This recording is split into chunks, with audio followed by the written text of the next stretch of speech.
दुनिया बदल गई मगर पंजाब पुलिस के अतवार न बदले। शेखपुरा सफदराबाद के डीएसपी रियाज की शहरी और सहाफियों को धमकियां, थाने में आए साइलिन को गालियां भी दी। पब्लिक न्यूज ने पुलिस अफसर के नामुनासिब रवैये की फुटेज भी हासिल कर ली है। सहाफियों का कहना है कि निजी टीवी के कैमरामैन पर झूठा मुकदमा दर्ज किया गया। आपको बता रहे हैं, मजीद जानेंगे। मोहम्मद आसिफ हमारे साथ मौजूद हैं। मोहम्मद आसिफ, मजीद बताइएगा इस हवाले से।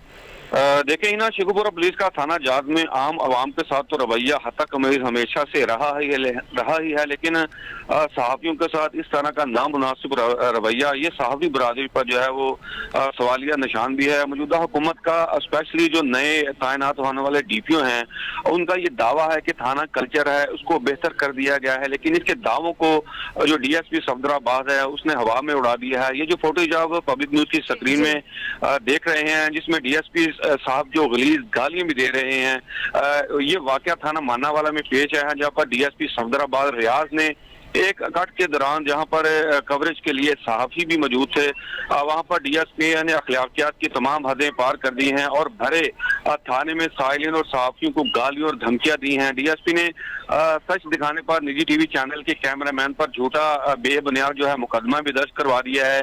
यह हमेशा से ही सहाफी बरादरी की बदकिस्मती रही है कि जब भी सच दिखाने की कोशिश की जाती है तो बेबुनियाद जो है वो झूठे मुकदमे दर्ज किए जाते हैं। इनको तशद्दुद का जो है वो निशाना। मोहम्मद आसिफ हमें अपडेट कर रहे थे, आपका बहुत शुक्रिया। वज़ीर-ए-आज़म